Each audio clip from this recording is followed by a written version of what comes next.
Pourquoi les gens vous respectent plus quand vous ne le faites pas? Si vous avez cliqué sur cette vidéo, vous avez probablement pensé que si vous aviez juste fait plus pour les gens, ils vous respecteraient. Que si vous étiez toujours aidant, toujours disponible, toujours disant oui, ils vous traiteraient mieux. Comment ça s'est passé? Vous voyez, ce qui peut se passer est le contraire. Vous allez constamment de votre côté pour d'autres et au lieu d'appréciation, vous n'obtenez souvent rien en retour. Ou pire, ils commencent à l'attendre. Comme si c'était votre travail de vous présenter, peu importe comment ils vous traitent. Et éventuellement, vous commencez à vous sentir invisible, fatigué, peut-être même irrespecté. Maintenant, qu'est-ce si je vous disais que faire moins vous rend en réalité plus respecté? Je sais que ça sonne à l'envers, mais écoutez-moi. Voici ce qui change vraiment quand vous repensez un peu. Numéro 7, vous changez d'être nécessaire à être choisi. Je vais être honnête avec vous. Il y a une différence entre être apprécié pour qui vous êtes et être relié à ce que vous offrez. Quand vous êtes la personne préférée quand les autres ont besoin de quelque chose, vous devenez celui qu'ils comptent sur, mais pas celui qu'ils priorisent. Faire moins change le script. Ça remet le focus sur si les gens vous veulent vraiment, pas seulement pour les choses que vous faites pour eux. Ça les rappelle que vous n'êtes pas simplement là pour servir un but. Vous avez vos propres besoins, vos propres limites et votre propre valeur qui n'est pas liée à votre utilité. Quand vous arrêtez de vous sacrifier, vous arrêtez d'être le plan B et vous commencez à être quelqu'un que les gens doivent choisir intentionnellement. Numéro 6, vous laissez les conséquences à prendre au lieu des mots. Si vous vous êtes déjà retrouvé à répéter les mêmes limites, demander le même respect ou expliquer la même douleur encore et encore, vous savez à quel point c'est frustrant. Quand quelqu'un franchit une ligne ou continue un comportement que vous avez déjà abordé, les mots perdent leur puissance. Mais les actions ne manquent pas. Se désengager, ou tout simplement ne pas se présenter comme vous l'auriez fait avant, c'est une limite puissante. Vous n'avez pas besoin d'annoncer vos limites. Vivez-les. Les gens vous respecteront davantage quand ils comprendront que vous ne bluffez pas. Numéro 5. Vous évitez d'être pris pour acquis. N'avez-vous jamais remarqué comment les gens commencent à apprécier les choses une fois qu'ils ne les reçoivent plus? C'est étrange comment ça fonctionne. Non? Plus vous donnez sans fixer de limites, moins vos efforts sont remarqués. Vos actes de gentillesse deviennent du bruit de fond. Et les gens cessent de reconnaître ce qui est spécial parce que c'est devenu leur norme. Mais le moment où vous vous retirez, cela les réveille. Faire moins leur rappelle que ce que vous donnez est un choix, pas une obligation. Et les choix méritent de la gratitude, pas des attentes arrogantes. Numéro 4. Vous créez de l'espace pour l'effort mutuel. Pensez Y.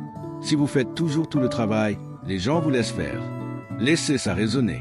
Si vous êtes toujours le premier à envoyer un message, à planifier, à réparer les erreurs ou à vérifier comment les autres vont, vous gérez la relation. Ce n'est plus une relation équilibrée. Mais quand vous faites moins, quand vous cessez de combler tous les vides, vous donnez à l'autre la possibilité de se lever, de prendre des initiatives, d'investir. Et s'ils ne le font pas, c'est votre réponse.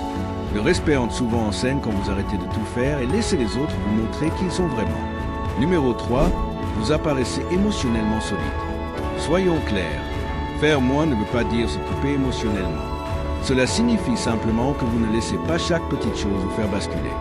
Vous ne vous précipitez pas pour réagir ou réparer dès que quelque chose vous dérange. Vous ralentissez. Vous vous donnez de l'espace pour réfléchir avant de répondre.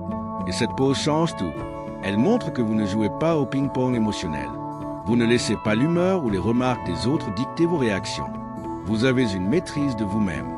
Et ce genre de stabilité attire beaucoup plus de respect que de toujours expliquer ce que vous ressentez ou ce que l'autre a mal fait. Numéro 2.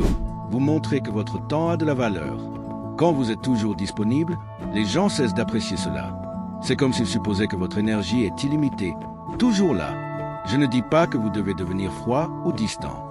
Mais si vous avez tendance à tout laisser tomber au premier appel, à réorganiser constamment votre emploi du temps pour les autres, cela fait croire que votre temps ne vaut pas grand-chose. Faire moins change cela. Quand votre attention devient moins accessible, les gens réalisent qu'elle est précieuse. Ils comprennent que ce n'est pas un dû, mais un don. Et ça leur enseigne à l'apprécier. Numéro 1, vous projetez de la confiance, pas du désespoir. Quand vous courez toujours après les gens, que vous vous justifiez sans cesse ou que vous essayez de prouver à quel point vous êtes gentil ou loyal, cela peut donner une mauvaise impression. Même si vos intentions sont bonnes, cela peut paraître désespéré. À l'inverse, quand vous cessez d'en faire trop, vous rayonnez une confiance calme et posée. Vous êtes simplement présent. Et cette confiance silencieuse est plus éloquente que tout ce que vous pourriez dire. Vous ne cherchez pas à convaincre. Vous vous comportez comme quelqu'un qui connaît sa valeur. Et croyez-moi, Les gens remarquent la différence. Conclusion. Au bout du compte, être toujours celui qui en fait le plus à un coup. Vous perdez du temps, la paix intérieure et parfois même le respect de vous-même. Et le plus étrange, c'est que ceux pour qui vous faites tout ne répondent pas toujours par la gratitude. Souvent, ils en attendent simplement plus. Mais à l'instant où vous faites moins, tout commence à changer. Certains s'éloignent, d'autres se rapprochent. Quoi qu'il arrive, vous récupérez votre pouvoir. Si cela vous a parlé, j'aimerais connaître votre avis. Dans quelle partie de votre vie êtes-vous prêt à faire moins pour enfin être respecté? Laissez un commentaire, abonnez-vous, mettez un pouce bleu et activez les notifications. Et si vous connaissez quelqu'un qui s'épuise à vouloir plaire à tout le monde, faites-lui une faveur, partagez-lui cette vidéo. Merci de m'avoir regardé.